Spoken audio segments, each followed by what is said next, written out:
The construction of the first artificial intelligence industrial hub in the New Clark City is set to begin soon under the Pax Silica initiative of the United States. Ano nga ba ang Pax Silica at bakit dapat nating itong pag-usapan at dapat tayo'y mabahala bilang isang Pilipino? Well, this is Alisa Micara and today let's talk about it. Ang Pax Silica ay isang panandaigdigang inisyatibo ng Estados Unidos para palakasin ang supply chain ng semiconductors at AI sa pamamagitan ng pakikipagtulungan sa mga bansang mayaman sa likas na yaman tulad ng Pilipinas. Sa unang tingin, mukha itong pag-unlad dahil magandang opportunity raw ito para sa investment, innovation at job opportunities ng ating bansa para mas tumatag ang ekonomiya. Pero ang tanong, sino ba talaga may kinabang at ano ang magiging kapalit nito? Para sa inyong kaalaman, nakasalalay ang Pax Silica sa pagmimina ng silika, kasama ng nickel, copper, cobalt, chromite, at iba pang mga minerals na nagpapatakbo sa AI technology. Well, hindi lang yan. May mas malaking layunin pa ang Estados Unidos. Sa likod ng Pax Silica, nais nilang makontrol ang likas na yaman ng Pilipinas upang palakasin ang kanilang mga AI system, semiconductor, industries, at military technologies laban sa China. So, para maisakatuparan ito, plano nilang magtayo ng 1,620 hectares ng economic security zone sa New Clark City, Tarlac.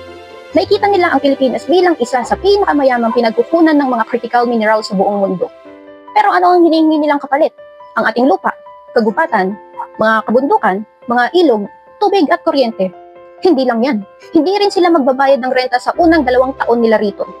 Ang pagmimina ng silika ay maaaring magdulot ng pagkalbo ng kabubatan, pagdumi ng mga tubig, pagkasira ng ecosystem at pagkawala ng kabuhayan ng napakaraming apektadong komunidad gaya ng pagkawala ng lupang sinasaka ng mga magsasaka. Maaari ring mawalan ng malinis na karagatan ang mga mangingisda at maaaring mapaalis ang mga katutubo sa kanilang mga lupa, lugar na kung saan hindi lang ito bilang tahanan nila kundi bahagi ng kanilang kasaysayan, kultura, at pagkakakilanlan. At hindi rito nagtatapos ang panganib. Mangangailangan ng napakalaking supply ng tubig at kuryente ang mga data centers, AI facilities, at semiconductor factories. Kung ngayon pa lang ay marami ng Pilipino ang nahihirapang makakuha ng sapat na tubig at nahihirapan kung saan makakuha ng pera sa pagbayad ng kuryente dahil sa biglang pagtaas nito, ano pa ang mangyayari kapag makipag-agawan rito ang mga proyektong nagkakahalaga ng bilyon-bilyong piso? Kung sa bansa pa nga lang nila, nagrereklamo na ang mga mamamayan nila sa mga iniinom nilang tubig, sa mga tubig na lumalabas sa kanilang gripo at sa pagtataas ng kanilang electric bill dahil dito, tayong mga Pilipino pa kaya. Hanggang ngayon, wala pa ring malinaw na transparency kung ano ang magiging benepisyo ng proyektong ito para sa mamamayang Pilipino. Ang pag-unlad na walang transparency at pananagutan ay hindi tunay na pag-unlad ng bansa. Para sa akin, para itong Trojan horse na akala mo ay regalo pero may nakatagong panganib o masamang layunin pala, di ba?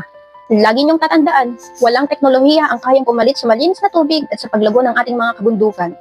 Walang teknolohiya rin ang kayang magpigil sa global warming at walang makakapagpabalik sa isang komunidad kapag nasira ang kanilang tinitirhan at pinagkukuhaan ng pangkabuhayan nila. Kung gusto talaga natin ng pag-unlad, kailangan muna nating pangalagaan ang ating lupa, ang ating likas na yaman, at ang ating mga mamamayan. Dahil sila ang tunay na pundasyon ng kinabukasang ipinaglalaban natin. You know, but you cannot kill the environment because if you kill the environment, you kill everything. Who suffers if you kill the environment? It's the poor. And whose duty is it to protect our people? It's the government.